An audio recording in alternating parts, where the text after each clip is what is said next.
desesperas, no enloqueces, no te quitas la vida, porque sabes que la noche solo dura 12 horas y después va a salir el sol. Si ya le entregué mi vida, ¿por qué tengo que bautizarme? Por un simple motivo, creo. Marcos 16:16 dice: el que creyere y fuere bautizado, este será salvo. Para nosotros son dos verbos separados: creer una cosa, ser bautizado otra cosa.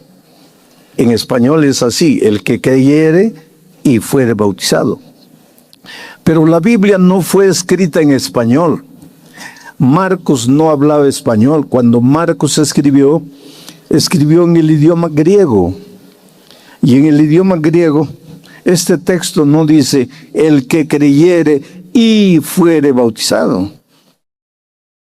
Dice el que creyere siendo bautizado. O sea, creer es ser bautizado. Y si tú no quieres ser bautizado, entonces no has creído. El creer y el ser bautizado van juntos, es una sola experiencia. Porque el creer bíblico no es asentimiento, sí, amén, sí. No, ese no es el creer bíblico. El creer bíblico es acción. Si tú crees, das un paso, vas adelante, te comprometes con el Señor Jesucristo. Bueno, hermanos queridos, esta semana estoy predicando sermones extraídos del Salmo 46. Para que ustedes tengan más o menos un contexto, porque esta noche ya voy a predicar el versículo 8. Estoy predicando cada día, cada noche un versículo por versículo. Estamos en el versículo 8. Mañana, en Patacamaya, mañana voy a predicar el versículo 9. En La Paz voy a predicar el versículo 10. Y en la tarde, en el Alto, voy a predicar el versículo 11. Y el Salmo 46 tiene 11 versículos. Habré predicado todo el Salmo 46. ¿Y sabes por qué hago esto? Porque tomo el texto bíblico y trato de sacarle las ideas al texto bíblico. Porque quiero que ustedes entiendan que la predicación no es la exposición de ideas humanas. La predicación es la exposición de las ideas de Dios.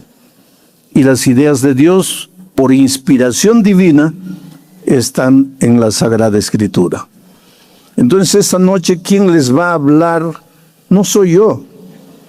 Es el Espíritu de Dios que inspiró a los escritores del Salmo 46. Porque quienes escribieron el Salmo 46 fueron varios, no fue un solo autor, no fue David. Fueron los hijos de Coré. ¿Y quiénes eran los hijos de Coré? Eran los encargados de ministrar la música en el pueblo de Israel. ¿Y por qué compusieron este salmo? Por un motivo simple. Y aquí les voy a hacer una reseña del contexto para que ustedes entiendan el texto. Allá en el norte, en Asiria, había un rey malo llamado Sennacherib. Y él venía conquistando todos los pueblos, destruyendo todos los pueblos, sometiendo todos los pueblos. Y Ezequías era el rey de Israel. Y se enteró que Sennacherib estaba viniendo y destruyendo todo. Y se preparó para recibirlo. Pero ¿qué podía hacer Ezequías, rey de Judá, capital Jerusalén? No tenía un ejército guerrero capaz de competir a los ejércitos terribles de Asiria liderados por Sennacherib. Cuando los soldados de Sennacherib llegaron a las fronteras de Jerusalén, comenzaron a amenazar a los hijos de Judá. Entréguense, ríndanse, sométanse. Ustedes dicen que Dios los protege, Dios no los va a proteger de las garras de Asiria. Entonces, antes que entremos y los destruyamos, entréguense, ríndanse. Y el pobre pueblo de Dios temblaba. Tanto así que ellos mandaron una carta amenazadora al rey Ezequías. Y el rey entró al templo y colocó la carta delante de Dios y le dijo: Señor, ¿qué puedo hacer? Yo no tengo un ejército guerrero para combatir con las fuerzas destructoras de Sennacherib. ¿Qué puedo hacer?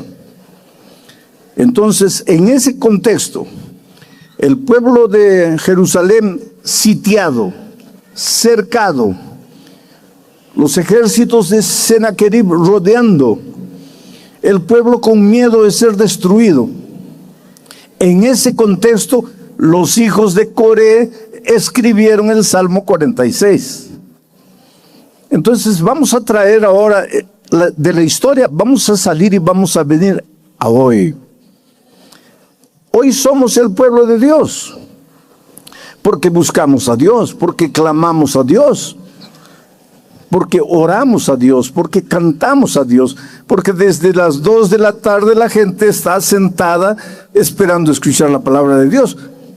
No quiero decir que somos perfectos, somos seres humanos con debilidades, con flaquezas, con tendencias, con un carácter reformado, pero somos el pueblo de Dios que peregrina en este mundo. Hoy somos Jerusalén y estamos cercados, pero no estamos cercados por los soldados de Sennacherib. Estamos cercados por los ángeles malignos que quieren destruir tu vida. Porque el enemigo solo tiene un propósito cuando llega a ti para separarte de Jesús. Solo tiene un propósito: acabar con tu matrimonio, acabar con la vida de tus hijos, acabar con tus valores, con tus virtudes, y meterte en los vicios, en las drogas, en el alcoholismo. Destruir tu vida. Y hay gente tan destruida, tan acabada, que llega a una conclusión: ¿para qué vivo? ¿Para qué vine a este mundo? Para sufrir. Entonces mejor me mato. Y agarran un revólver y se dan un tiro. Yo estaba durmiendo a la 1 de la mañana en San Pablo, en mi casa, y de repente suena el teléfono. No, en ese tiempo no había celulares.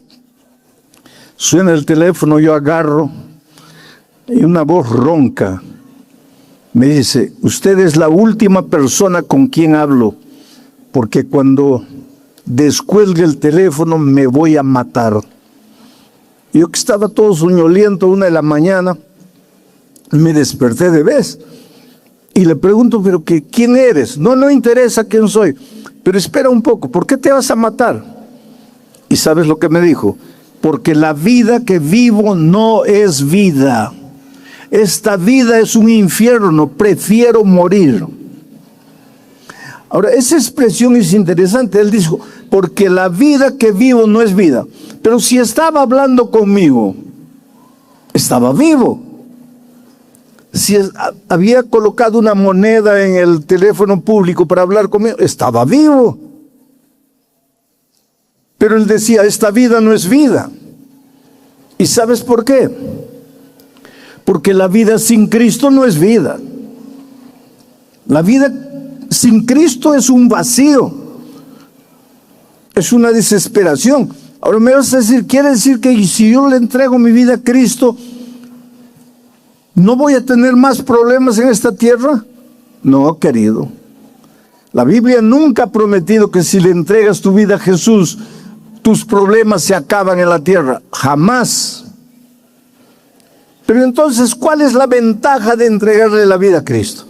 Porque si le entrego mi vida, voy a sufrir. Y si le cierro mi corazón y no lo acepto, también voy a sufrir. Entonces, ¿cuál es la ventaja de entregarle la vida a Cristo? Pues la ventaja está aquí. Cuando tú tienes a Cristo, vas a tener problemas, porque peregrinamos en este mundo de problemas. Este mundo es un mundo maldito por el pecado. Hasta la naturaleza se revela. Por eso hay inundaciones, terremotos, incendios. En este mundo de dolor y de miseria, por donde nosotros estamos peregrinando, Dios nunca te prometió que no vas a tener problemas. Pero ¿cuál es la ventaja de tener a Cristo? Que cuando tienes a Cristo, tienes problemas, pero no te desesperas, no enloqueces, no te quitas la vida, porque sabes que la noche solo dura 12 horas y después va a salir el sol. Así que si en este momento estás desempleado, estás con cáncer, estás enfermo, o tu hijo está en las drogas, o has perdido el empleo, o estás lleno de deudas, o tu matrimonio atraviesa problemas terribles, quiero que entiendas que si Cristo está en tu corazón y en tu vida, la noche va a terminar y va a brillar el sol. Hay solución para tu problema. El problema es que cuando tú no le has entregado la vida a Cristo, tus ojos solo miran al problema. Tus ojos no ven la solución, pero la solución ya existe. Entonces la ventaja de tener a Cristo no es que no vas a tener problemas, es que en medio de los problemas vas a tener esperanza. Ahora, si no tienes a Cristo en la vida, en medio del problema vas a enloquecer, te vas a desesperar o te vas a dar un tiro. El pueblo de Dios estaba cercado. El enemigo estaba ahí, atormentando, amenazando.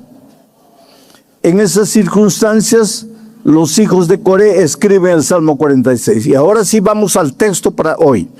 He pedido que coloquen el versículo 8 en la pantalla. Ahí está. Dice así: venid, ved las obras de Jehová, que ha puesto asolamientos en la tierra. ¿Por qué dice venid y ved las obras de Jehová? El pueblo estaba con miedo. Los ejércitos enemigos estaban rodeando, amenazando, vociferando. Pero ¿sabe qué es lo que sucedió? Una noche, un ángel, porque la Biblia dice el ángel del Señor, no fue un ejército de ángeles. Un ángel mató 180,000 de los soldados que estaban gritando, amenazando. Amanecieron muertos. Y ahora Dios viene y les dice, ¿qué cosa? Es lo que está escrito ahí. Venid y ved las obras de Jehová. ¿Por qué dice ved las obras de Jehová? Porque el pueblo de Judá no movió un dedo. No tomaron una espada. No hicieron nada. Los 180,000 cadáveres del ejército enemigo, que simbólicamente hoy día sería el ejército del demonio, que viene y te atormenta y te amenaza con destruir tu vida, tu familia. Estaban ahí esparcidos los cadáveres, pero eso era obra de Jehová. Eso no era obra de seres humanos. Y en el nombre del Señor Jesucristo yo te digo esta noche, el diablo puede venir donde te puede amenazar, inclusive te puede quitar el dinero, te puede quitar la salud, te puede quitar el empleo, te puede quitar la familia. El enemigo te puede llevar a la desesperación, pero si tú no te acobardas, si tú tomas la mano del Señor Jesús, el ángel del Señor va a destruir a tus enemigos.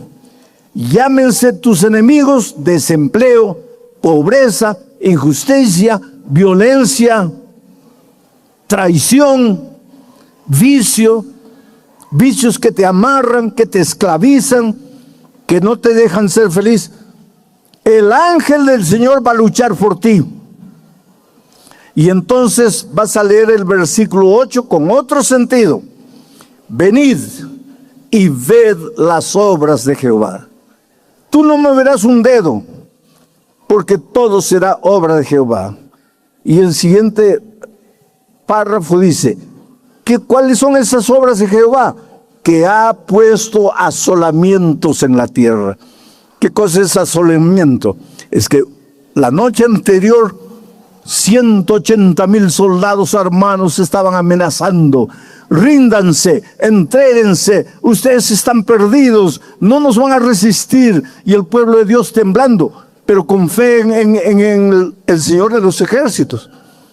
Y al día siguiente, 180,000 cadáveres esparcidos, la tierra asolada. ¿Y el pueblo qué había hecho? Nada. Todo había sido obra de Jehová de los ejércitos. Las obras de Jehová. Yo cada vez me quedo más admirado de las obras de Jehová. Un día le trajeron a Jesús un paralítico que hace 38 años no andaba. Y Jesús le dijo, levántate, toma tu lecho y anda. Y el paralítico, que durante 38 años no había podido andar, se levantó y anduvo. Y salió saltando. Bendita obra de Jehová. Si esta noche han entrado paralíticos espirituales, ¿quién es un paralítico espiritual? Aquel que va por la vida arrastrando su cuerpo de muerte. ¿Te acuerdas que Pablo dijo, miserable hombre que soy, ¿quién me librará de este cuerpo de muerte? Hay muchas personas esta noche aquí que quieren andar en los caminos de Dios, pero no pueden, porque arrastran un cuerpo paralítico. Pero esta noche has venido al lugar exacto, porque aquí tienes la palabra de Dios en tus manos. Y puedes oír la voz del Señor Jesús diciéndote, levántate, toma tu lecho y anda. Y si tú tienes fe y si tú crees, esta noche saldrás andando aquí, ya no arrastrando tu cuerpo de pecado, el cuerpo que te lleva a la miseria de esta vida. No, saldrás un hombre nuevo, una mujer nueva, un ser humano transformado por el poder de Dios. En otra ocasión, Jesús encontró a un ciego, no podía ver. Hizo lodo con la saliva, se lo colocó en los ojos, le dijo, ve al tanque de Siloé y lávate. Y cuando el ciego fue al tanque de Siloé, empezó a ver. Esa es la obra de Jehová. Venid y ved la obra de Jehová. Esta noche hay muchos ciegos espirituales aquí. Gente que todavía no ha podido ver los caminos maravillosos que Dios tiene para su vida. El otro día conocí una joven de 18 años destruyendo su vida en las drogas, llena de tatuajes por todo lado, piercings en el rostro, en la oreja, en la frente, oliendo a droga, alcohol, su vida destruida. Y su pregunta era, ¿qué propósito Dios tiene para mí? Yo no tengo padre, no tengo madre, yo he venido a este mundo para sufrir. Otros jóvenes tienen padres, les ayudan a ir a la universidad, se vuelven profesionales, pero yo, ¿qué sentido tiene mi vida en esta tierra? Esa chica era una pobre ciega espiritual. Dios tenía un plan para su vida, pero ella no lo podía ver. Pero cuando se entregó al Señor Jesucristo, Dios cambió completamente su vida. Y hoy día es una princesa en el reino de Dios. Su vida ha tenido sentido. Siempre tuvo sentido, pero ella estaba ciega, no veía.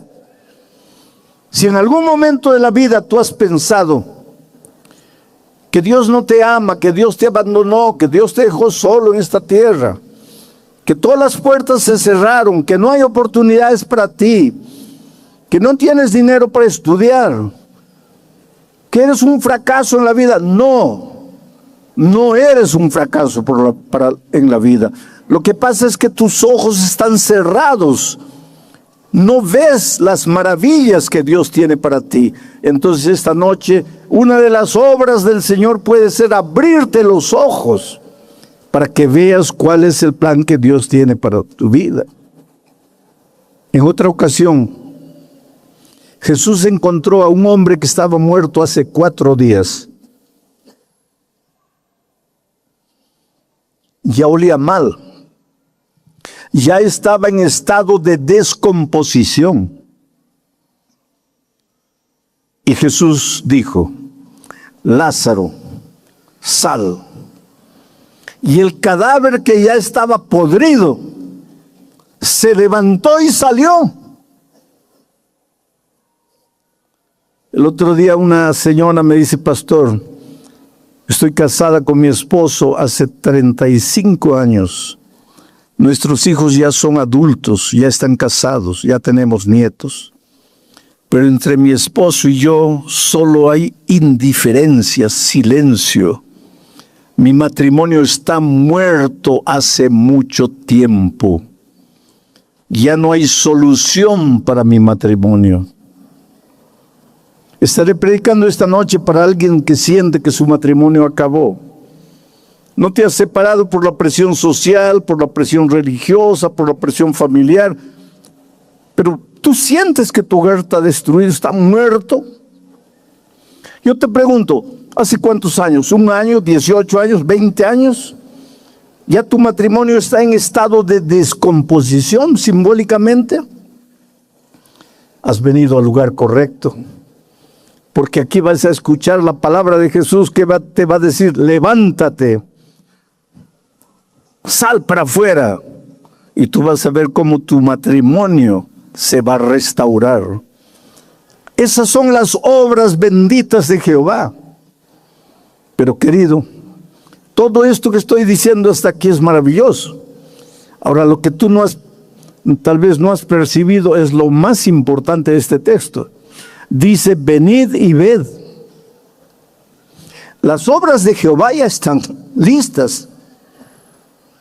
¿Tú crees que vamos a vivir peregrinando, sufriendo, llorando, enterrando a nuestros muertos, muriendo nosotros mismos? ¿Tú crees que ese es nuestro futuro en esta tierra? No.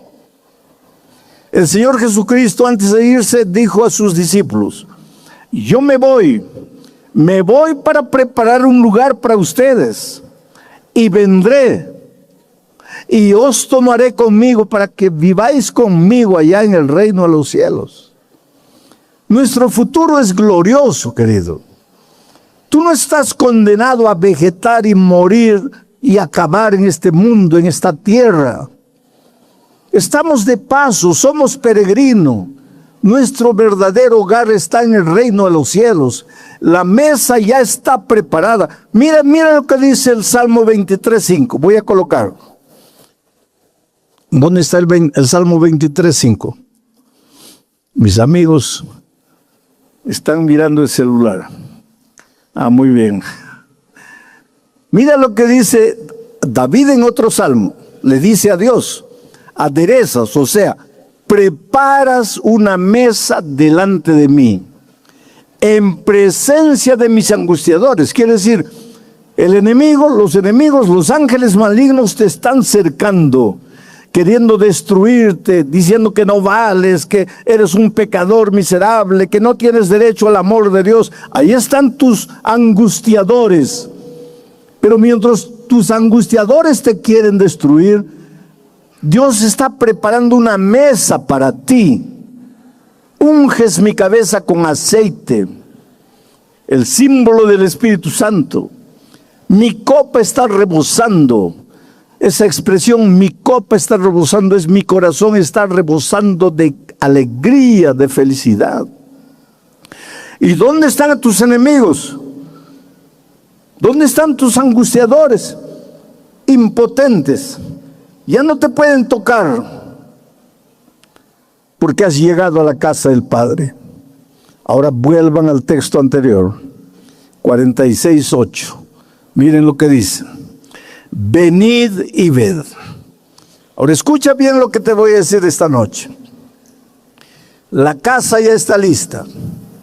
Tus angustiadores han sido derrotados. En esta misma tierra, nada que el enemigo haga podrá tocar tu vida. Porque tú eres un amado de Dios, un escogido de Dios. Las obras maravillosas de Cristo ya se concretizaron en la cruz del Calvario. El diablo puede hacer lo que quiera para destruir tu vida, pero tu victoria ya fue declarada en la cruz del Calvario. Todo lo que puede hacer el enemigo es amenazarte, pero tu victoria está garantizada. Las obras de Dios ya se han realizado, pero ¿quieres verlas en tu vida? Ahí es otra historia. ¿Quieres verla con tus ojos? Entonces tienes que venir. Mira el texto. Venid y ved. No dice ved y venid. Dice venid y ved. ¿Quieres ver las maravillas de Dios en tu vida? Ven. ¿No quieres venir? Las maravillas de Dios serán para los que vienen. Y tú te quedarás contemplando las obras del Señor, pero no las probarás, no las verás en tu vida. Las verás en la vida de los otros, pero no en la tuya. ¿Pero por qué no en la mía? Porque para ver las obras de Dios en tu vida, tienes que venir. Y esa palabra venir es una de las palabras que se repite desde el Génesis hasta el Apocalipsis. En Génesis, cuando Adán se había escondido después del pecado, Dios llega y le dice a Adán, ¿dónde estás? En otras palabras, ven. Cuando termina el Antiguo Testamento, en el libro de Malaquías, volved a mí, venid a mí. Cuando comienza el Nuevo Testamento en Mateo, venid a mí todos los que estáis trabajados y cansados. Y cuando llegas al Apocalipsis, el último libro de la Biblia, y el Espíritu y la iglesia digan, ven. Y los que oyen, vengan y beban del agua de la vida. Venid, venid, venid. ¿Cuánta gente en la vida dice, ¿por qué a los otros les va bien? ¿Por qué a los otros Dios los bendice? ¿Por qué los otros prosperan? Pero es que nunca has venido, nunca te has entregado, nunca te has rendido a Dios. Deja que Él entre a tu vida, que Él tome control de tus emociones, de tus pensamientos. Deja que Él sea el Señor de tu vida y tú vas a ver las benditas obras del Señor. A lo largo de mi vida he encontrado gente destruida, acabada, pero que no quería venir. Y si no venía, pues nunca iba a ver las obras de Dios. Hasta que un día, cuando no tenían nada, cuando lo habían perdido todo, se acordaron de Dios y fueron. Yo estaba saliendo de un estadio en San Pablo y un joven corrió a mí llorando, me abraza y me dice, pastor, a mí Dios no me ama. A mí Dios nunca podrá perdonarme. Soy demasiado pecador. He ido demasiado lejos. Le digo, pero ¿por qué crees que Dios no te ama? Me dice, pastor, porque yo estoy con SIDA. Y yo no te estoy hablando del año pasado. Te estoy hablando del tiempo en que el SIDA era sinónimo de muerte. Hoy día no. Hoy día un enfermo de SIDA, la ciencia ha progresado, puede sobrevivir o puede vivir muchos años. Pero cuando el SIDA apareció era muerte, no había remedio. Y ese muchacho estaba con SIDA y me dice, pastor, si usted supiera que yo estoy con SIDA, ni siquiera me abrazaría. Su propia conciencia le decía, soy basura, estoy perdido, no tengo derecho, a mí Dios no me ama. Y le pregunté, ¿por qué crees que Dios no te ama? Porque, pastor, ¿cómo Dios puede amar a un pecador como yo? Le digo, pero Dios te ama. Es que el amor de Dios y la salvación no depende de tu sentimiento, querido.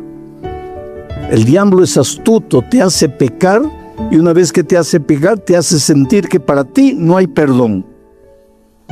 Te hace sentir la peor de la gente y te susurra al oído, acaba con tu vida, vete de la iglesia, ya no hay remedio para ti. Pero no hay nada que tú puedas hacer en esta vida para que Dios no te ame. Dios te ama, querido. Pastor, pero es que yo estoy viviendo en pecado. Ah, bueno, yo no digo que Dios aprueba el pecado que estás practicando, pero Dios te ama. Entonces, si Dios me ama, ya estoy salvo. No, no estás salvo. Pero no dice que Dios me ama, te ama. Te voy a hacer una ilustración diciendo así. Estás en el desierto del Sahara, muriendo de sed, labio partido, acabado, destruido. Y yo aparezco con un vaso de agua. Y te digo, toma. No, no quiero. Pero estás muriendo. Sí, pero no quiero. Pero estás muriendo de sed. Bueno, ese vaso de agua es el amor de Dios. Pero solo te sirve si lo aceptas. Solo te sirve si te entregas. Solo te sirve si lo tomas. Por eso ven. ¿Quieres ver las obras benditas de Dios en tu vida? Ven. Y esta noche te voy a hacer una invitación. Esta invitación no es para los miembros de la iglesia que un día ya se levantaron, ya se bautizaron. Esta invitación es para aquellos que un día fueron miembros de iglesia y por esas cosas de la vida hoy día están lejos de Dios, lejos de la iglesia. Esta invitación también es para personas que están estudiando la palabra de Dios y que ya podrían bautizarse, pero que todavía no han tomado su decisión del bautismo. Y esta invitación también es para aquellos que por primera vez están conociendo la palabra de Dios y esta noche quisieran decirle a Dios, Señor, yo quiero seguir conociendo los misterios de tu amor a través de las Sagradas Escrituras. Yo voy a estar orando aquí. Y mientras eso, si tú quieres ver las obras de Dios en tu vida, levántate y ven. Quiero que vengas aquí porque quiero hacer una oración especial por ti aquí adelante. El Espíritu de Dios está tocando tu vida. ¿Quién es la primera persona que quisiera levantarse y venir? Déjate traer por el Espíritu Santo. Gloria a Dios. Ven.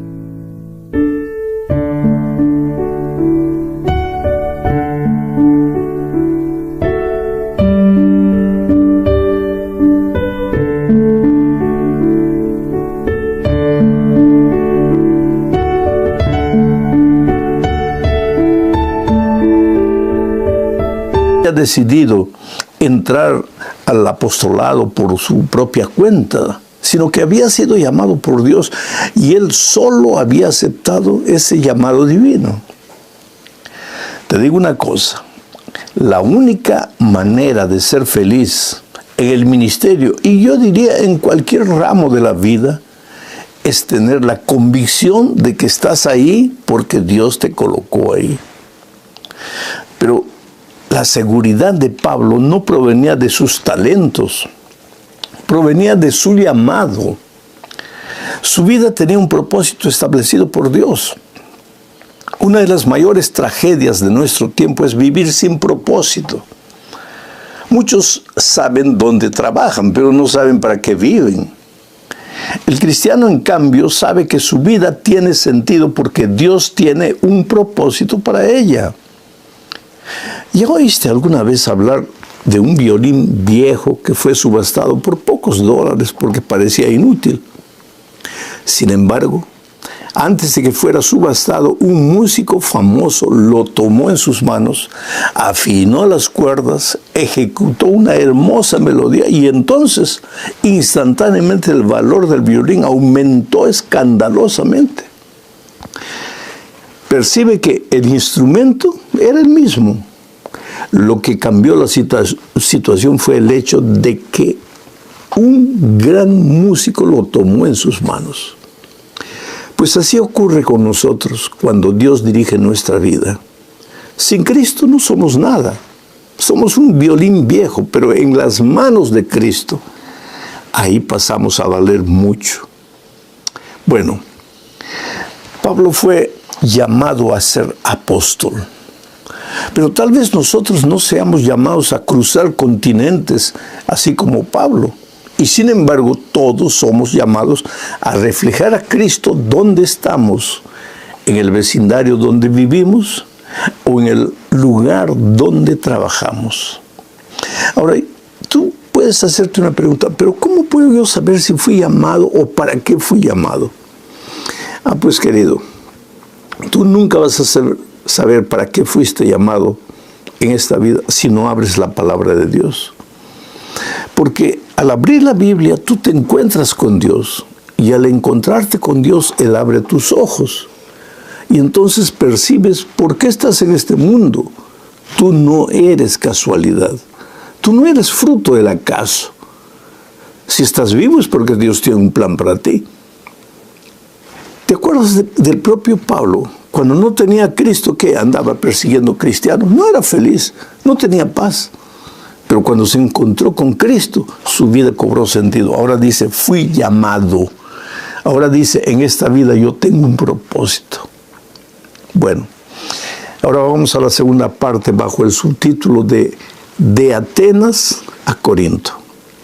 Empezaremos leyendo primera a los Corintios capítulo 17, versículos 13 al 16. Dice así: cuando los judíos de Tesalónica supieron que también en Berea era anunciada la palabra de Dios por Pablo, fueron allá y también alborotaron a las multitudes.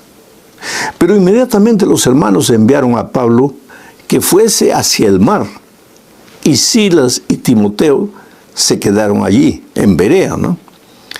Y los que se habían encargado de conducir a Pablo le llevaron a Atenas, y habiendo recibido orden para Silas y Timoteo de que viniesen a él lo más pronto que pudiesen, salieron. Mientras Pablo los esperaba en Atenas, su espíritu se enardecía viendo la ciudad entregada a la idolatría. Te voy a explicar un poco la situación. Pablo estaba en Tesalónica. Dios me dio a mí muchos privilegios y uno de ellos fue visitar Tesalónica. Pero en Tesalónica los judíos lo perseguían, lo atormentaban, de tal manera que Pablo tuvo que dejar Tesalónica y fue unos kilómetros un poco más al otro lado, a una ciudad llamada Berea. Ahí habían bereanos que estudiaban la palabra de Dios. Pablo pasó lindos días, pero cuando los tesalonicenses, los judíos tesalonicenses, se enteraron que Pablo se había ido a Berea, se fueron también allá. Y los hermanos bereanos, cuando vieron que los judíos perseguidores estaban llegando, mandaron a Pablo para Atenas, y después Silas y Timoteo, que lo acompañaban, irían después. Y entonces Pablo llegó a Atenas. Atenas ya estaba cerca de Corinto. O sea, tú puedes ver por este texto que los enemigos del evangelio perseguían a Pablo y él tuvo que huir muchas veces, y en esta ocasión se fue a Atenas. O sea, antes de llegar a Corinto, Pablo estuvo en Atenas. Allí en Atenas predicó en la sinagoga, predicó en la plaza pública, predicó en el Areópago. Todo eso puedes leer en el libro de los Hechos de los Apóstoles. Lo interesante es que Pablo aprovechaba cada oportunidad para hablar de Jesús. Él no esperaba circunstancias ideales, no esperaba auditorios perfectos. Hablaba de Cristo donde hubiera personas dispuestas a escuchar. Cuando llegó a Corinto, continuó haciendo exactamente lo mismo. Ahora, te digo una cosa, tú y yo muchas veces pensamos, cuando tenga más tiempo serviré a Dios, cuando me jubile trabajaré para Él, cuando las circunstancias mejoren hablaré de Jesús.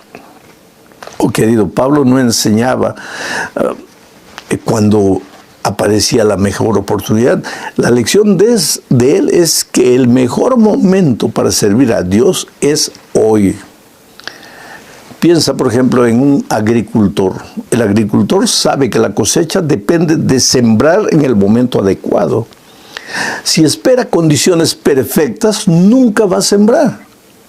Pues lo mismo ocurre con el Evangelio. Las oportunidades que dejamos pasar hoy quizás nunca regresen. Por eso es que Pablo aprovechó su presencia en Atenas para predicar el Evangelio, aunque no existían circunstancias favorables. Ahí después de Atenas se fue para la ciudad de Corinto. Y esta es la tercera parte de nuestro estudio, la ciudad de Corinto. Sabes que cuando Pablo llegó a Corinto alrededor del año 50 después de Cristo, mira, 50 después de Cristo, o sea, 20 años después de que Cristo había sido crucificado, Pablo llegó a Corinto. Y él encontró una de las ciudades más importantes del Imperio Romano. Prácticamente todo el comercio entre Oriente y Occidente pasaba por allí, por Corinto. Por sus calles circulaban romanos, griegos, judíos, egipcios, sirios y comerciantes de todo el Mediterráneo. Por tanto, Corinto era una ciudad activa y llena de oportunidades. Pero también estaba llena de peligros espirituales, porque Corinto era famosa por su prosperidad. Muchos llegaban buscando fortuna. Los negocios florecían, los comerciantes acumulaban riquezas rápidamente y como suele ocurrir, la abundancia de dinero, la abundancia económica, pues produce infinidad de cosas malas. Allí en Corinto había materialismo, había orgullo, competencia, deseo de prestigio. Por eso en sus cartas Pablo combate constantemente la arrogancia y la autosuficiencia. Cuando escribe, por ejemplo, aquí en primera a los Corintios, capítulo 4, versículo 8, dice lo siguiente: ya están saciados, ya son ricos. Ahí Pablo está describiendo la mentalidad de una ciudad que admiraba el éxito económico. Pero Corinto era también una ciudad profundamente religiosa. No en el sentido bíblico, claro, pero había muchos templos dedicados a numerosas divinidades: Apolo, Afrodita, Poseidón, Atenea, Isis, Serapis y otros dioses. Cada grupo étnico traía sus propios dioses. Era Corinto una especie de supermercado religioso. Había para todos los consumidores. Por eso Pablo tiene que responder preguntas acerca de sacrificios ofrecidos a ídolos, participación de fiestas paganas, libertad cristiana frente a la idolatría, todo eso en las epístolas a Corintios. Los creyentes de esta ciudad vivían rodeados de paganismo. ¿Y qué decir de la inmoralidad? Este era probablemente el problema más grave de Corinto. En el mundo antiguo, Corinto tenía fama de inmoral. Incluso existía un verbo griego llamado corintianizar, que significaba vivir de manera licenciosa o inmoral. La ciudad era conocida por prostitución, adulterio, promiscuidad, excesos sexuales. Yo estuve ahí en Corinto. Hay una montaña donde está el templo de Afrodita. Y ese templo estaba asociado con prácticas sexuales rituales. Y de noche, las sacerdotisas de Afrodita bajaban a la ciudad de Corinto para prostituirse en la ciudad. Solo que ese era un sincretismo religioso terrible. No hay duda de que Corinto tenía una reputación terrible. Y esto explica por qué Pablo dedica tanto espacio a temas relacionados con la pureza sexual, el matrimonio, la fornicación, la santidad del cuerpo, en fin. La cultura corintia ejercía una enorme presión sobre los nuevos creyentes cristianos de Corinto. Por eso el Señor le dijo a Pablo: no temas, porque yo tengo mucho pueblo en esta ciudad. Eso está registrado en Hechos, capítulo 18, versículos 9 y 10. Sabes, querido, humanamente Corinto parecía un lugar imposible para la misión. Pero Dios veía corazones que podían responder al Evangelio. Entre ellos, esas personas que respondieron al Evangelio, estaban Crispo, principal de la sinagoga, estaba Gayo, estaba Estéfanas, muchos otros que creyeron y fueron bautizados. Quizá lo más impresionante es que Corinto se parece mucho al mundo de nuestros días. Era una ciudad rica, pero vacía, religiosa, pero sin Dios, libre, pero esclava del pecado, culta, pero confundida, poderosa, pero necesitaba de salvación. Y precisamente allí Dios levantó una iglesia, en Corinto. La lección es clara. Ninguna ciudad está demasiado corrompida para el Evangelio. Si Dios pudo establecer una iglesia en Corinto, puede transformar cualquier barrio, cualquier ciudad, cualquier corazón hoy. Por eso cuando Pablo pensaba en Corinto, no veía solamente pecado, veía personas por las cuales Cristo había muerto y que podían ser transformadas por la gracia. Esa sigue siendo la manera en que Dios hoy día mira al mundo, con amor y con misericordia. Ahora vamos a la cuarta parte de este estudio. El subtítulo: Tengo mucho pueblo en esta ciudad. Sabes, como ya dijimos, Pablo enfrentó oposición en todos los lugares y en Corinto también. Algunos lo insultaban y rechazaban su mensaje. El apóstol comenzó a sentir temor y desánimo, porque era un ser humano.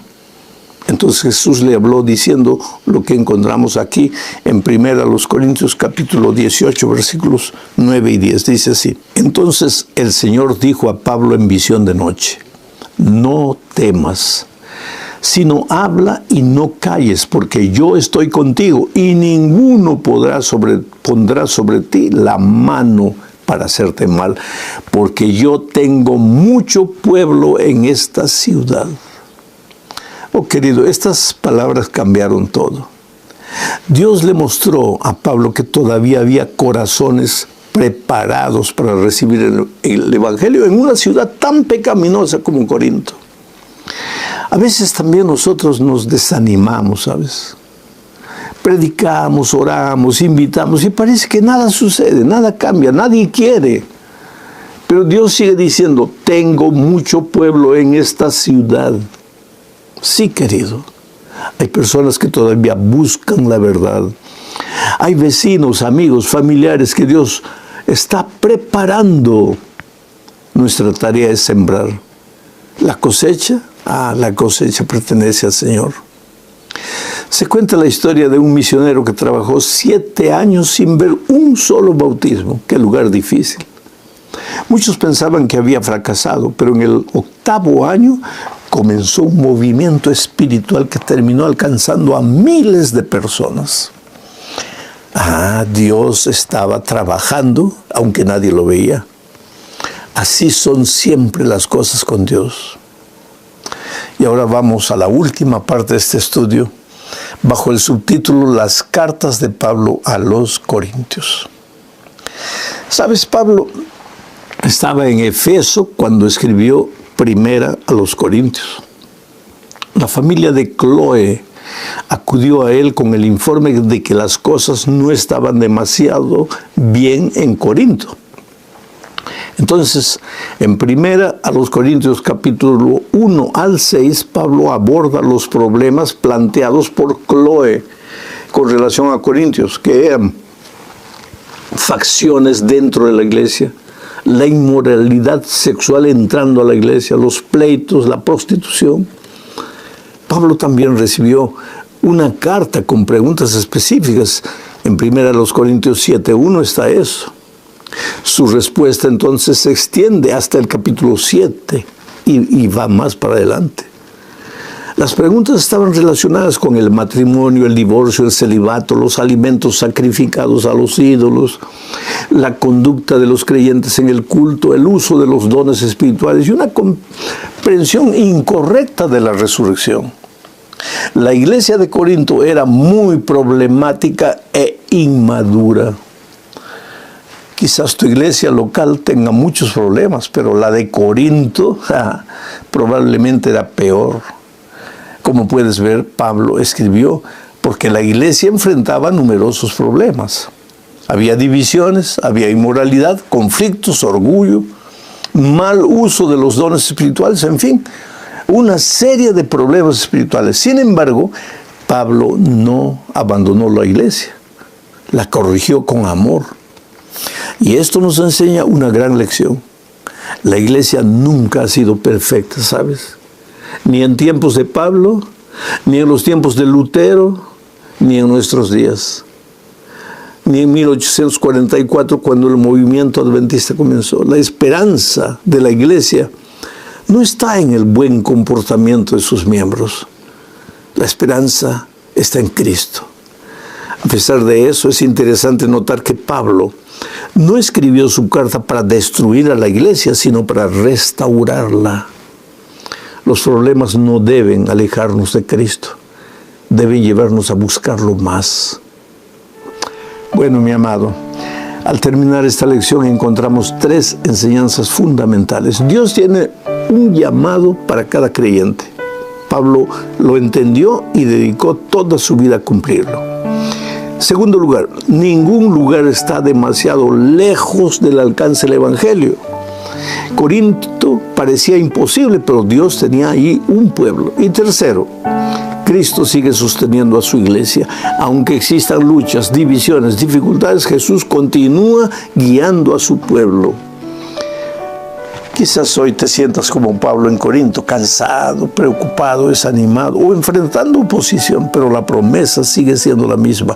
No temas porque yo estoy contigo. Y quizás la verdad más hermosa de todas estas sea: el mismo Dios que llamó a Pablo sigue llamando hoy a hombres y mujeres para servirle. Porque mientras haya una ciudad, un barrio o una familia que no conoce a Cristo, todavía queda una misión para cumplir. Tú fuiste llamado por Dios para cumplir esa misión. Que Dios te bendiga ricamente. Un abrazo.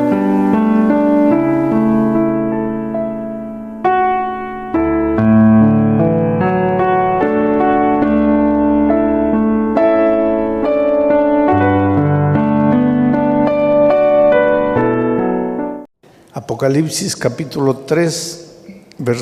A partir del versículo 12. Esta es la 6ª promesa a la 6ª iglesia del Apocalipsis. Es el mensaje a la iglesia de Filadelfia. El texto dice así, versículo 12: al que venciere, yo lo haré columna en el templo de mi Dios, y nunca más saldrá de allí. Y escribiré sobre él el nombre de mi Dios, y el nombre de la ciudad de mi Dios, la nueva Jerusalén, la cual desciende del cielo de mi Dios, y mi nombre nuevo. El que tiene oídos para oír, oiga lo que el Espíritu dice a la iglesia. Al que venciere, lo haré columna en el templo de mi Dios. Vamos a entender en qué consiste esta promesa. ¿Qué cosa quiere decir que Dios te va a hacer columna en el templo? ¿Qué quiere decir ser columna en el templo? En primer lugar, tienes que entender que muchas partes de la Biblia, especialmente del libro de Apocalipsis, son simbólicos, simbolismos.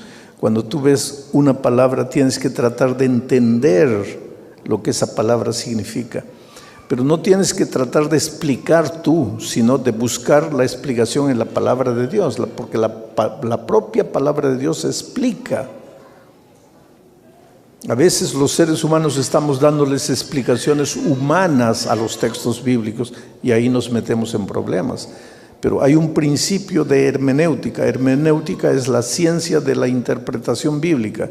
Y ese principio dice que la Biblia se explica a sí mismo. La Biblia se explica sola, no tienes que explicarla tú. Entonces, cuando yo te digo, te hago la pregunta, ¿qué cosa significa ser columna en el templo? Tú primero tienes que entender qué cosa es el templo de Dios. Y para entender qué cosa es el templo de Dios, tú no tienes que dar tus opiniones, tú tienes que leer la Escritura, porque la Escritura te va a responder. Entonces vamos al texto bíblico para entender qué cosa es el templo. Cuando Apocalipsis dice que serás columna en el templo de Dios, ¿qué está queriendo decir? Vamos al Evangelio de San Juan, al capítulo 2 del Evangelio de San Juan, a partir del versículo 18. Mira lo que dice. Y los judíos respondieron y le dijeron a Jesús, ¿no? ¿Qué señal nos muestras ya que haces esto? Porque los judíos dudaban de Jesucristo. Los judíos no creían que Jesús era el Hijo de Dios, que era el propio Dios. Y siempre le andaban pidiendo señales, señales. ¿Qué señal nos das de que eres Dios? Y los judíos respondieron y le dijeron, ¿qué señal nos muestras ya que haces esto? Versículo 19, Jesús respondió y les dijo, destruid este templo y en 3 días lo levantaré. Dijeron luego los judíos, en 46 años fue edificado este templo, y tú en 3 días lo levantarás. Pero Jesús hablaba del templo de su cuerpo. Interesante, ¿no? Jesús estaba pasando con los judíos, sus discípulos, cerca del templo de Jerusalén. Y los judíos le preguntaron a Jesús, a ver, danos una señal, una muestra, pruébanos que tú eres Dios. Jesús le dijo, destruid este templo y en 3 días yo lo voy a levantar de nuevo. Como los judíos no entendían, porque cuando escuchaban la palabra templo, pensaban en el templo, en la estructura, en el edificio. Entonces los judíos pensaron, pero estás loco. Si nos ha llevado 46 años para construir el templo, ahora tú en 3 días lo vas a levantar de nuevo. Y entonces el texto dice, pero Jesús no estaba hablando del templo de piedras, de cemento, de ladrillo. Jesús estaba hablando de su cuerpo, porque su cuerpo es el templo espiritual. Entonces, cuando Jesús dice que si vences te va a hacer columna en su templo, no está hablando en el templo físico. Está diciendo que tú vas a ser columna en su cuerpo. Ahora se complican las cosas más. ¿Cómo es que yo voy a ser columna en el cuerpo de Cristo?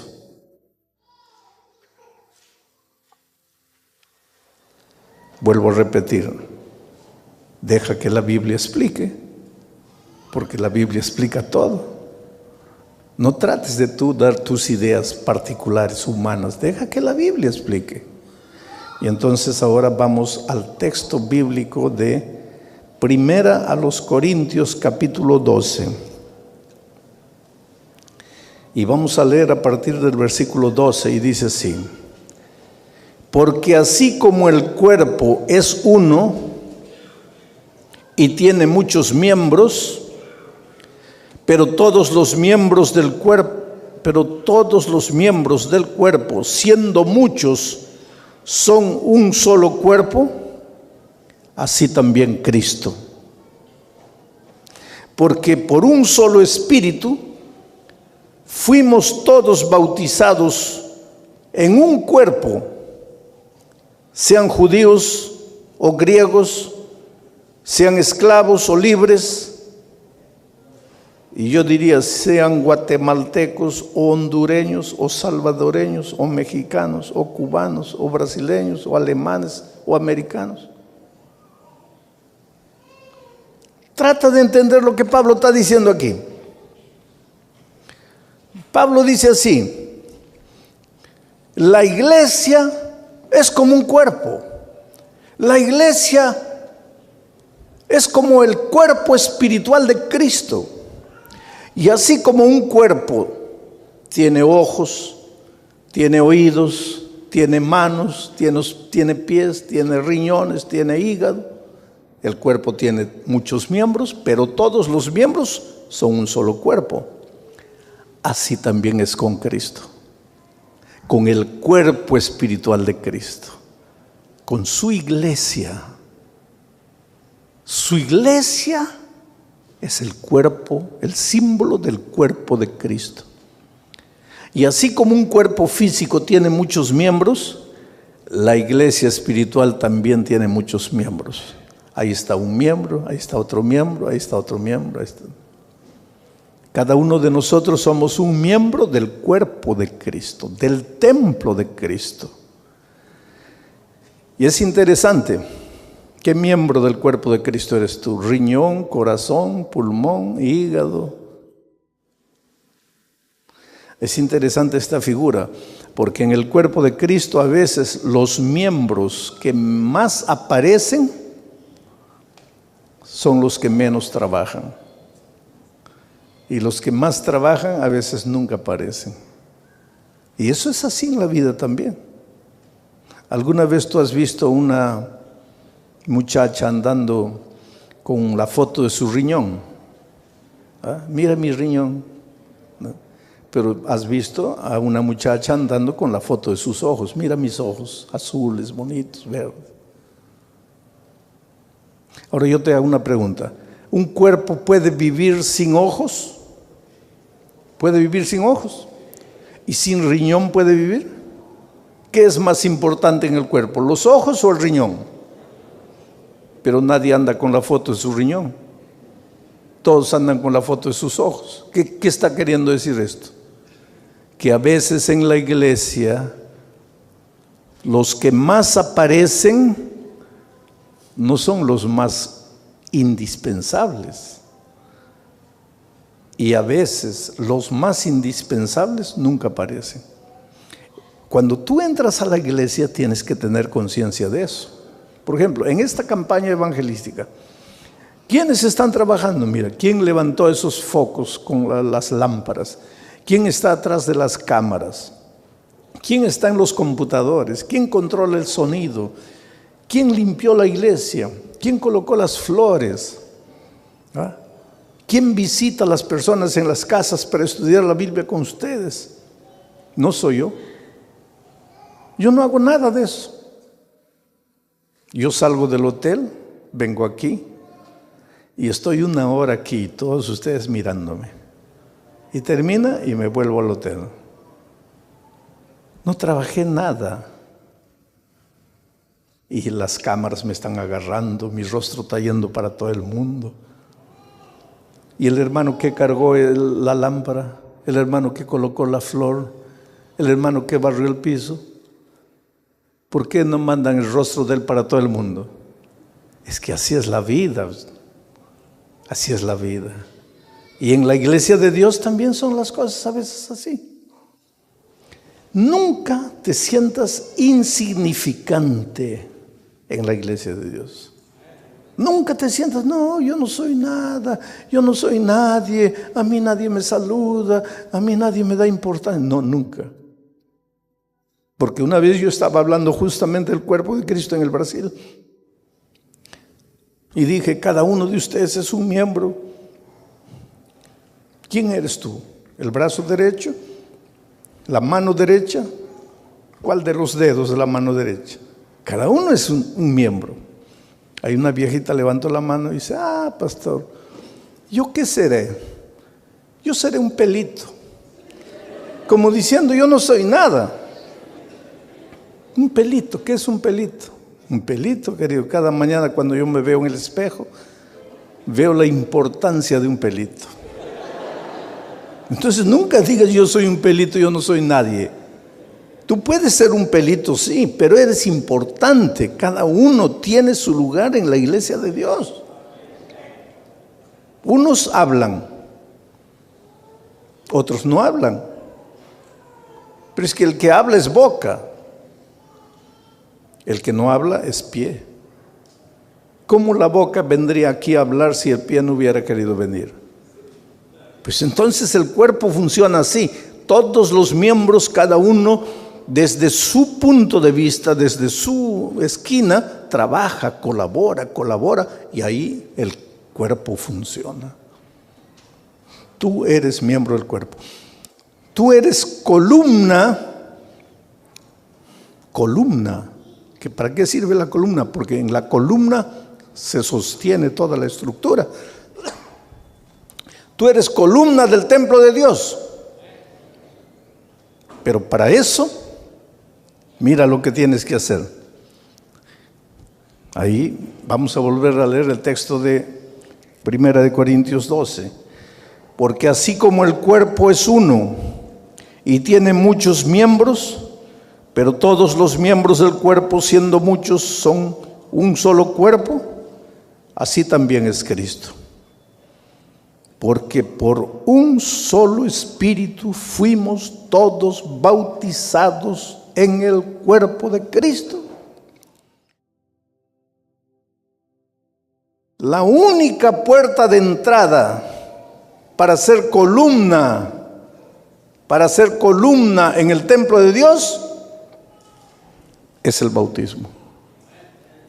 Esa es la puerta de entrada para que seas columna en el templo de Dios. ¿Y por qué la promesa a la iglesia de Filadelfia dice: al que venciere yo lo haré columna en mi templo? ¿Por qué? Porque tienes que vencer. ¿Vencer qué? Vencer el miedo, vencer el preconcepto, vencer las dudas, porque las grandes dificultades que tú tienes para bautizarte son las dudas. Porque muchos de ustedes ya están estudiando la Biblia, pero piensan así: ¿será que me bautizo? Y si me bautizo, ¿no estaré cometiendo un error? Después me voy a arrepentir de ese error. ¿Será que esta es la iglesia? Hay tantas iglesias en el mundo. ¿Será que estoy haciendo bien? ¿Será que no estoy haciendo bien? O entonces tú te preguntas así: pero yo ya fui bautizado por inmersión en otra iglesia, ¿y ahora por qué me quieren bautizar de nuevo? O entonces otra interrogación que entra a tu mente y te dice así: pero cuando yo era un bebito de 6 meses me bautizaron, entonces yo ya estoy bautizado, ¿por qué tengo que bautizarme de nuevo? Interesante que la Biblia responde a todas las preguntas,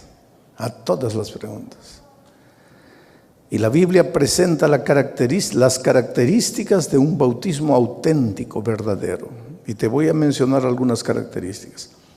Mateo 28, cuando el Señor Jesús da la misión, mira lo que dice. Vamos a Mateo 28. Voy a gastar un poco de tiempo, pero tengan paciencia porque ustedes necesitan saber estas cosas. Mateo capítulo 28, versículo 18 en adelante dice: y Jesús se acercó y les habló diciendo: toda potestad me es dada en el cielo y en la tierra. Por tanto, id, haced discípulos a todas las naciones, bautizándolos en el nombre del Padre y del Hijo y del Espíritu Santo, enseñándoles que guarden todas las cosas que os he mandado, y he aquí yo estoy con vosotros hasta el fin del mundo. ¿Cuál es la primera condición para que una persona sea bautizada? La persona tiene que tener la capacidad de aprender, porque tiene que ser enseñada, porque tiene que ser hecha discípula. Si no tiene la capacidad de aprender, si todavía no puede ser enseñada, si no tiene capacidad mental, emocional de aprender, no puede ser bautizada. Porque uno de los requisitos para que la persona sea bautizada es que tenga la capacidad de aprender. Mi pregunta es la siguiente: ¿un bebito de 6 meses tiene capacidad de aprender, de ser enseñada en las verdades bíblicas? Todavía no, va a tener, pero todavía no la tiene. Y si no tiene capacidad de aprender, ¿cómo puede ser bautizada? Esa es una pregunta interesante. Otra característica del bautismo bíblico, auténtico, verdadero, está en el capítulo 2 del libro de Hechos de los Apóstoles. Hechos, capítulo 2. Mira lo que dice ahí. En el versículo 38, dice así: y Pedro les dijo: arrepentíos y bautícese cada uno de vosotros en el nombre de Jesucristo para perdón de los pecados, y recibiréis el poder del Espíritu Santo. Arrepentíos y bautícese cada uno. Segunda característica de un bautismo verdadero: tienes que arrepentirte de tus pecados antes de ser bautizado. Un bebito de 6 meses puede arrepentirse de sus pecados si el pobrecito no tiene conciencia. ¿De qué se va a arrepentir? ¿Cómo se va a arrepentir? Y si no se puede arrepentir, ¿cómo puede ser bautizado? Primera característica: tiene que ser enseñado. No puede ser enseñado, no puede ser bautizado. Segunda característica: tiene que arrepentirse. No puede arrepentirse, no puede ser bautizado. Tercera característica: Marcos 16:16 dice: el que creyere y fuere bautizado, éste será salvo. Un bebito de 6 meses puede creer. ¿Cómo va a creer? No tiene condición mental de creer. ¿Y cómo puede ser bautizado? Quiere decir que si un bebito es bautizado sin haber sido enseñado, sin haberse arrepentido, sin haber creído, ese bebito fue bautizado en un bautismo que no tiene las características auténticas de un bautismo verdadero. Te voy a hacer una ilustración. Vamos a decir que yo tengo aquí un billete de $100. Vamos a decir, este es de 20. También 20, aquí está, un billete de $20. ¿Vale alguna cosa esto? No. ¿Ah? ¿Qué puedo comprar con $20?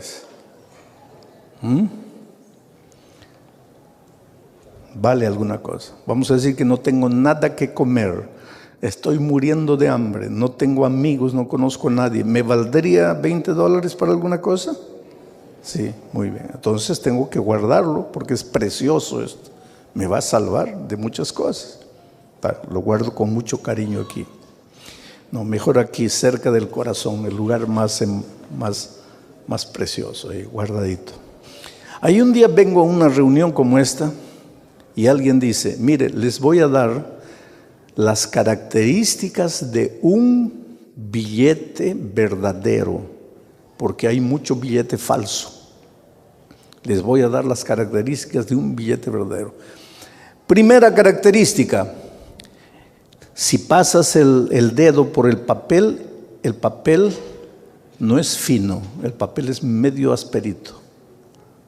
Primera característica. Segunda característica: si tú estrujas el papel y lo sueltas, él inmediatamente se abre. Si no se abre, es falso. Si se abre, es verdadero. Tercera característica: agarras el billete y lo miras en la contraluz, vas a ver un sello de agua. Si tiene el sello, verdadero. Si no tiene, falso. Entonces tú estás hablando aquí y yo sentado ahí saco mi billete para ver si es verdadero o falso. Primera característica: el papel tiene que ser medio áspero y yo paso fino completamente y me comienzo a asustar. Ay, Dios mío. Segunda característica: si tú lo aprietas y lo sueltas, tiene que soltarse rápido y el billete no se suelta. Ay. Tercera característica: si lo miras atrás, luz, tiene que tener el sello. Y yo miro, no tiene el sello. ¿Cuánto vale mi billete? Entonces ahora tú me dices, pastor, yo me bauticé cuando tenía 6 meses. Muy bien. ¿Fuiste enseñado? No. ¿Te arrepentiste? No. ¿Creíste? No. Entonces, ¿cuánto vale tu bautismo? No estás bautizado. Entonces no digas, me voy a bautizar de nuevo. ¿Qué te vas a bautizar de nuevo si nunca te bautizaste? En las características del bautismo bíblico, no te bautizaste.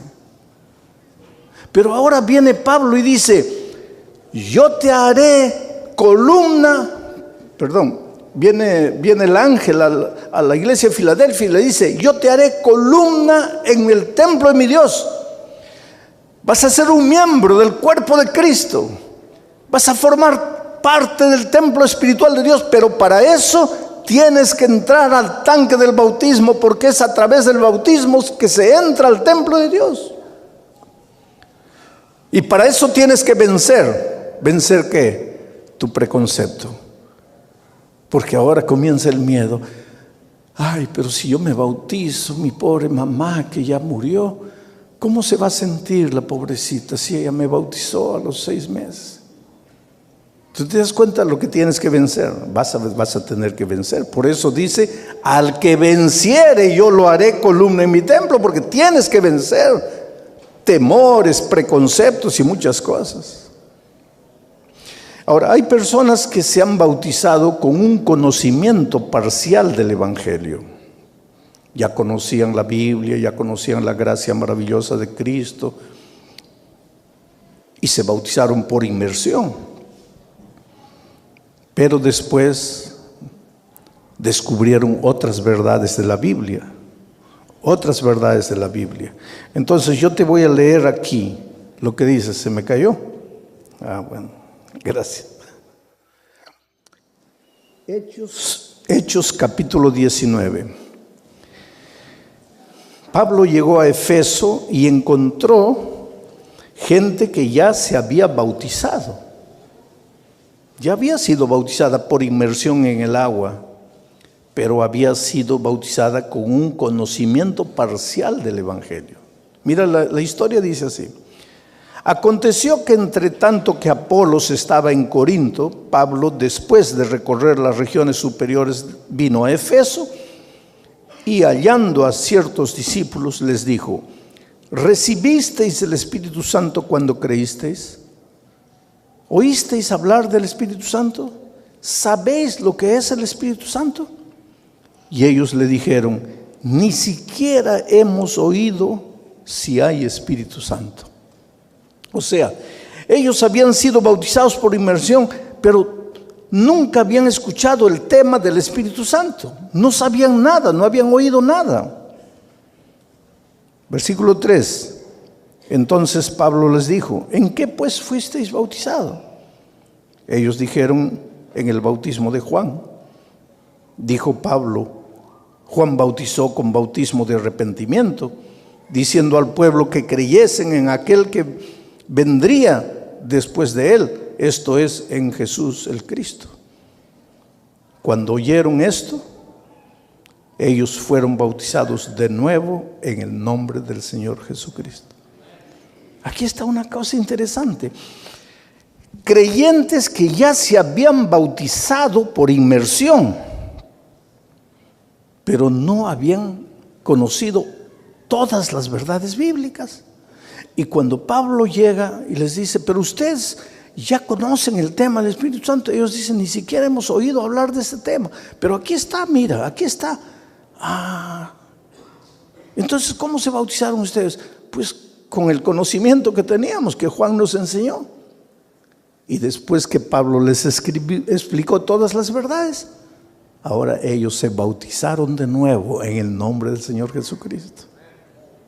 O sea, si tú has sido bautizado con un conocimiento parcial del Evangelio, pero después llega un conocimiento mayor del Evangelio, no tengas miedo de bautizarte, aunque te hayas bautizado por inmersión. Porque eso es lo que hicieron estos discípulos. Pero queridos, es evidente que todos en el fondo tenemos miedo de lo desconocido, porque El ser humano es muy afianzado a sus raíces.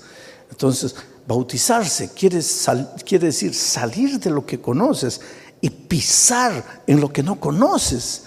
Entonces, eso te provoca un cierto miedo. Pero estos días estamos viendo que la puerta de entrada es el bautismo. Y por eso, si tú todavía no te has bautizado en el bautismo auténtico de la Biblia, o si te has bautizado por inmersión con un conocimiento parcial del Evangelio, pero ahora llegó el conocimiento completo del Evangelio, no tengas miedo en bautizarte. Sabes que a veces Dios llama, y tú no quieres. Dios sigue llamando. Dios te llama con tanto amor, con tanto cariño, ¿sabes? Pero el ser humano dice no. Y Dios insiste. Y yo no sé hace cuánto tiempo tú estás conociendo la palabra de Dios y estás diciéndole no al Señor Jesucristo. Una vez una señora me invitó a su casa. Ella era miembro de iglesia. El esposo no quería saber nada de la iglesia. El esposo literalmente odiaba a los adventistas, odiaba a los pastores. El esposo maltrataba a la esposa por causa de la fe. Ella fue una mujer valiente que tomó la decisión de bautizarse. Pero después de eso, el esposo le hizo la vida un infierno. Y cuando yo llegué a aquella ciudad hace muchos años, ella inocentemente pues pensó, si el pastor Bullón viene a comer a mi casa y habla con mi esposo, yo sé que Dios va a usar al pastor para tocar el corazón de mi esposo. Pobrecita, ella desde su punto de vista humano pensó, esa es la salida. Pero decía, ¿cómo lo traigo al pastor Bullón? ¿Cómo lo traigo a mi casa al pastor Bullón? Entonces usó un argumento que yo no pude rechazar, porque me dijo así, mire, mi esposo, todos los pastores lo conocen, él no quiere saber nada de la iglesia adventista, él odia a los pastores, odia a la iglesia, pero a usted, él lo quiere. Y si usted viene a la casa, porque él lo está invitando para almorzar, venga. Y pues yo dije, pues, si yo no voy, puede ser que ese hombre se pierda solo porque no fui. Pues voy. Y cuando llego a la casa me doy cuenta que el esposo no me invitó para nada. Que el esposo no quería saber y me odiaba tanto cuanto a los otros pastores. Pero ya estaba metido en la boca del lobo, ya no podía salir. El hombre me miraba. No, era un ambiente horrible, porque él no me quería, él no decía bienvenido, yo estaba contra la voluntad de él. Pero ella, pobrecita, me llevó engañándome para ver si tocaba el corazón del esposo. Entonces llegó la hora del almuerzo, se sirvió, yo me senté ahí, pero una situación incómoda, completamente incómoda. ¿Cómo tú te sentarías a la mesa de un hombre que no te quiere ahí? Y esa era mi situación, completamente incómoda. Y para remate, en medio del almuerzo, la esposa me pisca el ojo, como diciendo, pastor, ya empiece a hablarle. ¿Cómo le hablo si no había abertura para eso? No habría. Y una segunda vez me pisca el ojo. Y yo dije, no, si el hombre se da cuenta que ella me está piscando el ojo, aquí nos mata a los dos. Y pues antes que me comprometa más, ya le hablé al hombre, ¿no? Y el hombre se levantó, golpeó la mesa así. Dice, mire, yo no lo invité a mi casa, pero lo recibí. Y lo mínimo que yo espero es que usted me respete. Yo no me meto a su casa a querer convencerlo a usted de nada. Usted no puede entrar a mi casa a querer convencerme que su iglesia es la verdadera y que la mía no. Yo lo recibí. Yo respeto a mi esposa. Lo mínimo que espero es que ella me respete a mí. Aquel almuerzo es inolvidable en mi vida. Me fui, pasaron años, ¿sabe? Casi 10 años. Y un día vuelvo a esa ciudad a predicar, una noche. Y cuando salgo, ella viene atrás: pastor, ¿se acuerda de mí? Yo nunca me olvidaría de esa señora. Sí, hermana, me acuerdo de usted. Mi esposo quiere que lo visite en la casa.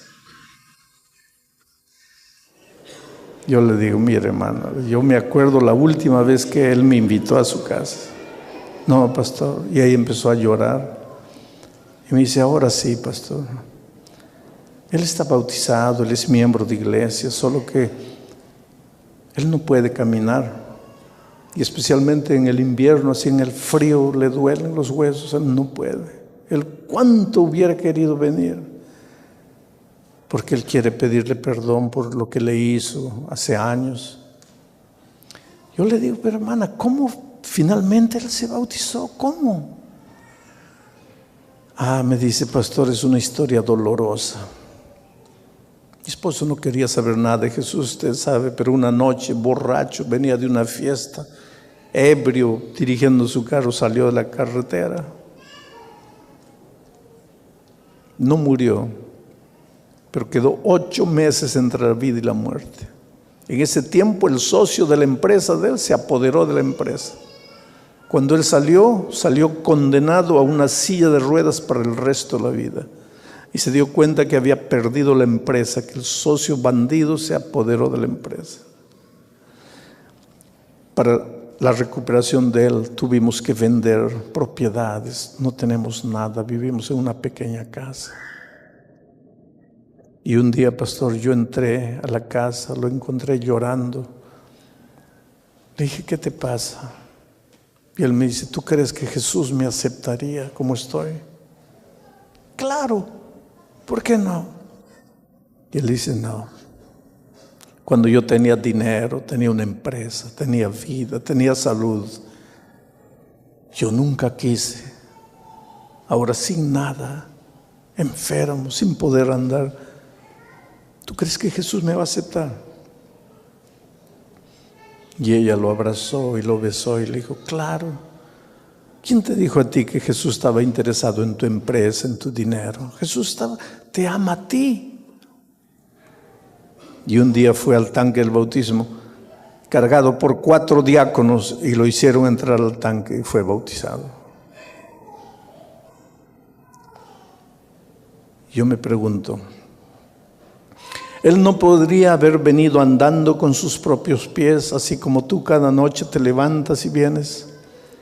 ¿No podría haber entrado al tanque del bautismo andando con sus propios pies? Podría. No quiso. Durante años y años Dios lo llamó con amor, lo llamó, no quiso. Un día la vida se encargó, sus propios errores, sus propias decisiones, porque nadie lo obligó a dirigir el vehículo ebrio. La vida lo dejó en una situación. Vino a bautizarse, pero cargado por 4 personas. Por eso la Biblia dice: hoy es el día de buena nueva. No es mañana, no es el próximo año, hoy. Y por eso Jesús esta noche dice: hijo, tú eres tan precioso que yo quiero hacerte miembro de mi templo, columna en mi templo. Tú me vas a servir, tú vas a ser un predicador del evangelio, tú vas a ser una cantante del evangelio, tú vas a, un día, de aquí a 2, 3 años, vas a estar corriendo, participando de la vida de la iglesia, pero sentado ahí sufriendo. No, yo tengo un plan para ti. Tú vas a ser columnas, sustentáculo, las columnas que sostienen mi templo. Tú eres importante para mí, pero tienes que bautizarte, porque la puerta de entrada es el bautismo. Y sabes que Benjamín, Gloria y Alan entendieron eso. ¿Y por qué los menciono? Porque Benjamín, Gloria y Alan fueron miembros de una iglesia. y fueron bautizados por inmersión. Y durante esta semana ellos lucharon mucho porque decían así: si ya fuimos bautizados por inmersión, ¿por qué necesitamos bautizarnos de nuevo? ¿Acaso la Biblia no dice que hay un solo bautismo? Sí, la Biblia dice que hay un solo bautismo.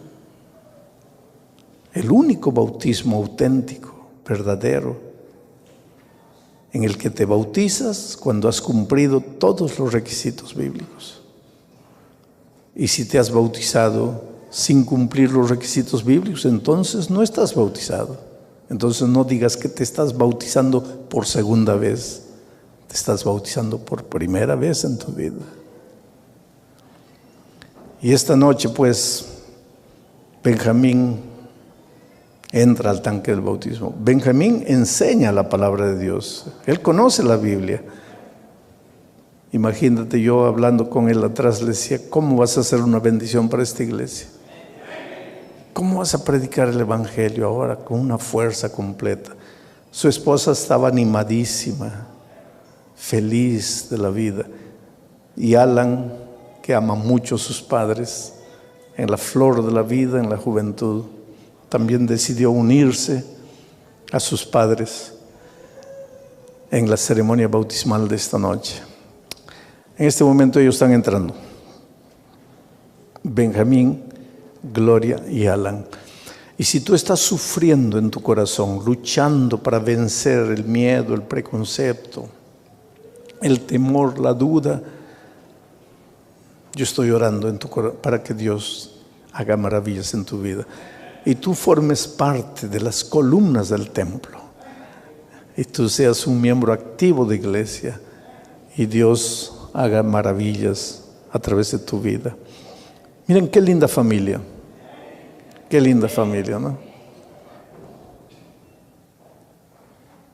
linda familia. ¿Sabes? Ellos, como toda familia, tienen sus luchas, sus dificultades de relacionamiento. Son una familia normal, humana, pero una familia que ama a Jesús. Y Jesús los va a ayudar, pero ahora, en este momento, cuando salgan del agua, ya son columnas del templo de Dios. Queridos, por la decisión que han tomado,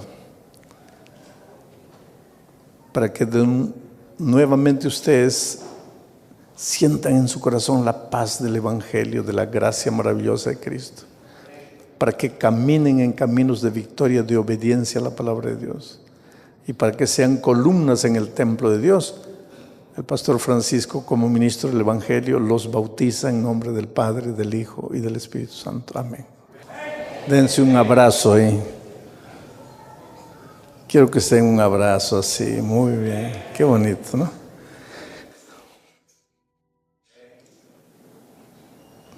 Hay un himno que dice: ¿qué sería de mí si no me hubieras encontrado? ¿Dónde estaría yo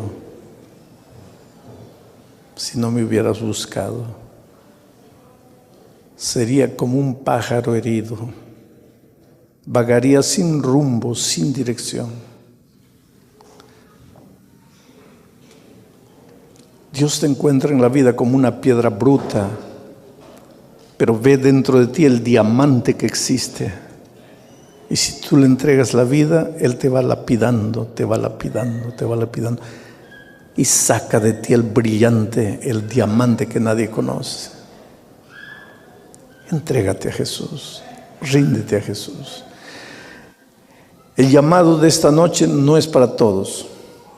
Los miembros de iglesia bautizados ya un día tomaron su decisión. Las personas que se levantaron anoche ya no necesitan levantarse esta noche, porque anoche ya tomaron su decisión del bautismo.